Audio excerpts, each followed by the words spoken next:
কান্দির বিধায়িকা গার্গী দাস ঘোষ বিজেপির হয়ে প্রতিনিধিত্ব করেছিলেন কান্দি বিধানসভা কেন্দ্রে। আর প্রথমবার জিতেই প্রতিমন্ত্রী, বিদ্যুৎ প্রতিমন্ত্রী হিসেবেই গার্গী দাস ঘোষকে নিযুক্ত করেছে বিজেপির সরকার। আর 2026-এই তার রাজনৈতিক প্রথম বিধানসভা নির্বাচনেই কিন্তু প্রতিদ্বন্দ্বিতা করা। আর অপূর্ব সরকারকেই তিনি 10,000 ভোটে হারিয়েই বিধায়িকা পদেই বসেছেন। আর তারপরেই বিজেপির সরকার তাকে বিদ্যুৎ প্রতিমন্ত্রী হিসেবে নিযুক্ত করেছেন। খুশি যেমন কান্দির বাসিন্দা, সেই রকমই খুশি পুরো মুর্শিদাবাদ জেলা। আর এনার একটি ব্যাকগ্রাউন্ডও আছে যে তিনি দীর্ঘদিনের বাম জামানায় তার মা মন্ত্রিত্ব করেছেন।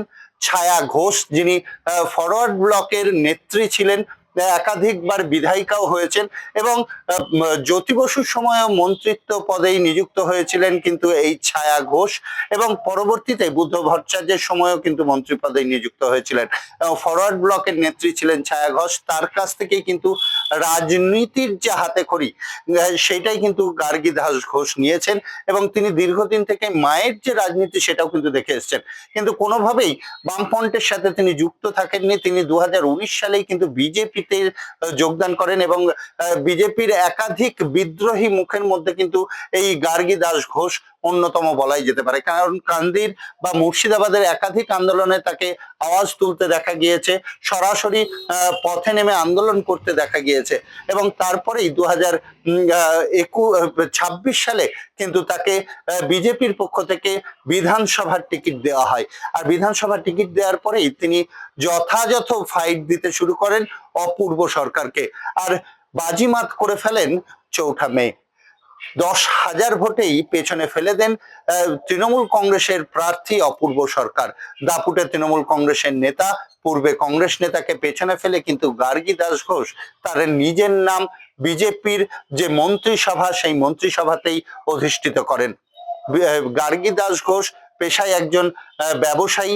তার পারিবারিক বেশ কিছু ব্যবসা আছে এমনটাই জানা যাচ্ছে, এবং তিনি স্নাতক পাশ উত্তীর্ণ করেছেন ও হয়েছেন এবং 2019 সাল থেকেই বিজেপির রাজনৈতিক প্ল্যাটফর্মের সাথে তিনি যুক্ত হন। বিজেপির সাথে 2019 সাল থেকেই যুক্ত হওয়ার পরে দীর্ঘ লড়াইয়ের পরেই 2026 সালে এসে তিনি বিধানসভার নির্বাচনের জন্য সিলেক্টেড হন কান্দি বিধানসভা কেন্দ্রের। তার বাড়ি মুর্শিদাবাদের লালবাগ হলেও ওনাকে প্রার্থী হিসেবে কান্দি বিধানসভাতেই লড়ার জন্য পাঠায় বিজেপির নেতৃত্বরা। আর সেখান থেকে তিনি বাজিমাত করে বিধায়িকা পদেই অধিষ্ঠিত হন। আর তারপরেই তাকে বিদ্যুৎ প্রতিমন্ত্রী হিসেবেই নিযুক্ত করেন বিজেপি সরকার। গার্গী দাস ঘোষ যখন জয়লাভ করেন সেই সময় যেমন বিজেপি কার্যকর্তাদের খুশি আমরা দেখেছিলাম, আর সেই রকমই একই খুশির বাতাবরণ কিন্তু যে দিন শপথ গ্রহণ করেন সেই দিনও দেখা যায়। তারপরেই মেতে ওঠে এলাকার মানুষজন। গার্গী দাস ঘোষ প্রতিমন্ত্রিত্ব পেয়েছেন এবং তার মা দীর্ঘদিনের মন্ত্রিসভায়, বামফ্রন্টের মন্ত্রিসভার সাথে যুক্ত ছিলেন।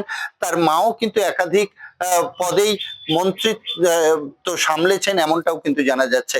ফরওয়ার্ড ব্লকের নেত্রী হিসেবে এই ছায়া ঘোষ এক প্রতিবাদী মুখ এবং জনপ্রিয় নেত্রীও ছিলেন। ছায়া ঘোষের পর তার মেয়ে গার্গী দাস ঘোষ আবারও প্রতিমন্ত্রী কান্দি বিধানসভা থেকেই। কান্দি বিধানসভার দীর্ঘদিনের মানুষের পাওনা ছিল যে এই এলাকা থেকেই কোনো একজন বিধায়ক পদে গিয়ে মন্ত্রী হয়ে আসুক, আর সেই সুযোগই কিন্তু এই গার্গী দাস ঘোষ যেমন পেয়েছেন, তেমনি কান্দির মানুষেরও সেই স্বস্তি ফিরেছে। এবং বলাই যেতে পারে যে দীর্ঘ 15 বছরে প্রতিমন্ত্রী তৃণমূল কংগ্রেসের পক্ষ থেকে অনেকেই থেকেছেন, আর সেই রকমই আর একজন প্রতিমন্ত্রী হিসেবেই নিযুক্ত হলেন বিজেপি সরকারের গার্গী দাস ঘোষ। গার্গী দাস ঘোষের পারিবারিক বেশ কিছু ব্যবসা আছে, ব্যবসা বাণিজ্যের সাথে তার পারিবারিক যেমন সম্পর্ক আছে, তিনিও ব্যবসার সাথে যুক্ত আছেন। তবে 2019 সাল থেকেই বিজেপি একনিষ্ঠভাবেই বিজেপি কার্যকর্তাদের কাঁধে কাঁধ মিলিয়ে তিনি একাধিক আন্দোলনে থেকেছিলেন বলেই কিন্তু 2026 সালে বিজেপি তাকে কান্দি বিধানসভায় প্রতিদ্বন্দ্বিতা করার জন্যই কিন্তু নির্বাচিত করেন। আর পরবর্তীতে সাধারণ মানুষের যে ফল, সেই ফলে দেখা যায় 10,000 ভোটে জয়লাভ করেছেন গার্গী দাস ঘোষ এবং পেছনে ফেলে দিয়েছেন তৃণমূল কংগ্রেসের বিধায়ক অপূর্ব সরকারকে। দাপুটে নেতা অপূর্ব সরকারকে পেছনে ফেলেই গার্গী দাস ঘোষ জয়লাভ করেছেন। আর তার প্রতিফলন হিসেবেই কিন্তু বিজেপি সরকার তাকে বিদ্যুৎ প্রতিমন্ত্রী হিসেবে নিযুক্ত করেছেন এবং মন্ত্রিসভায় পাঠিয়েছেন। বিজেপির হয়ে প্রতিনিধিত্ব করেছিলেন কান্দি বিধানসভা কেন্দ্রেই। আর প্রথমবার জিতেই প্রতিমন্ত্রী, বিদ্যুৎ প্রতিমন্ত্রী হিসেবেই গার্গী দাস ঘোষকে নিযুক্ত করেছে বিজেপির সরকার।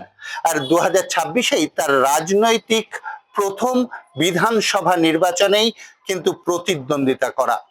আর অপূর্ব সরকারকেই তিনি 10,000 ভোটে হারিয়েই বিধায়িকা পদেই বসেছেন। আর তারপরেই বিজেপির সরকার তাকে বিদ্যুৎ প্রতিমন্ত্রী হিসেবে নিযুক্ত করেছেন। খুশি যেমন কান্দির বাসিন্দা, সেই রকমই খুশি পুরো মুর্শিদাবাদ জেলা। আর এনার একটি ব্যাকগ্রাউন্ডও আছে যে তিনি দীর্ঘদিনের বাম জামানায় তার মা মন্ত্রিত্ব করেছেন ছায়া ঘোষ, যিনি ফরওয়ার্ড ব্লকের নেত্রী ছিলেন, একাধিকবার বিধায়িকাও হয়েছেন এবং জ্যোতি বসুর সময়ও মন্ত্রিত্ব পদেই নিযুক্ত হয়েছিলেন কিন্তু এই ছায়া ঘোষ, এবং পরবর্তীতে বুদ্ধ ভট্টাচার্যের সময়ও কিন্তু মন্ত্রী পদে নিযুক্ত হয়েছিলেন। ফরওয়ার্ড ব্লকের নেত্রী ছিলেন ছায়া ঘোষ। তার কাছ থেকেই কিন্তু রাজনীতির যে হাতে খড়ি, সেটাই কিন্তু গার্গী দাস ঘোষ নিয়েছেন এবং তিনি দীর্ঘদিন থেকে মায়ের যে রাজনীতি সেটাও কিন্তু দেখে এসেছেন। কিন্তু কোনোভাবেই বামফ্রন্টের সাথে তিনি যুক্ত থাকেননি। তিনি 2019 সালেই কিন্তু বিজেপিতে যোগদান করেন এবং বিজেপির একাধিক বিদ্রোহী মুখের মধ্যে কিন্তু এই গার্গী দাস ঘোষ অন্যতম বলাই যেতে পারে। কারণ কান্দির বা মুর্শিদাবাদের একাধিক আন্দোলনে তাকে আওয়াজ তুলতে দেখা গিয়েছে, সরাসরি পথে নেমে আন্দোলন করতে দেখা গিয়েছে এবং তারপরেই 2026 সালে কিন্তু তাকে বিজেপির পক্ষ থেকে বিধানসভার টিকিট দেওয়া হয়।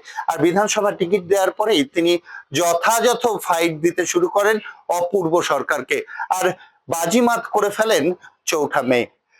10,000 ভোটেই পেছনে ফেলে দেন তৃণমূল কংগ্রেসের প্রার্থী অপূর্ব সরকার। দাপুটে তৃণমূল কংগ্রেসের নেতা, পূর্বে কংগ্রেস নেতাকে পেছনে ফেলে কিন্তু গার্গী দাস ঘোষ তার নিজের নাম বিজেপির যে মন্ত্রিসভা, সেই মন্ত্রিসভাতেই অধিষ্ঠিত করেন। গার্গী দাস ঘোষ পেশায় একজন ব্যবসায়ী, তার পারিবারিক বেশ কিছু ব্যবসা আছে এমনটাই জানা যাচ্ছে এবং তিনি স্নাতক পাশ উত্তীর্ণ করেছেন ও হয়েছেন এবং 2019 সাল থেকেই বিজেপির রাজনৈতিক প্ল্যাটফর্মের সাথে তিনি যুক্ত হন। বিজেপির সাথে 2019 সাল থেকেই যুক্ত হওয়ার পরে দীর্ঘ লড়াইয়ের পরেই 2026 সালে এসে তিনি বিধানসভার নির্বাচনের জন্য সিলেক্টেড হন কান্দি বিধানসভা কেন্দ্রের। তার বাড়ি মুর্শিদাবাদের লালবাগ হলেও ওনাকে প্রার্থী হিসেবে কান্দি বিধানসভাতেই লড়ার জন্য পাঠায় বিজেপির নেতৃত্বরা। আর সেখান থেকে তিনি বাজিমাত করে বিধায়িকা পদেই অধিষ্ঠিত হন আর তারপরেই তাকে বিদ্যুৎ প্রতিমন্ত্রী হিসেবেই নিযুক্ত করেন বিজেপি সরকার।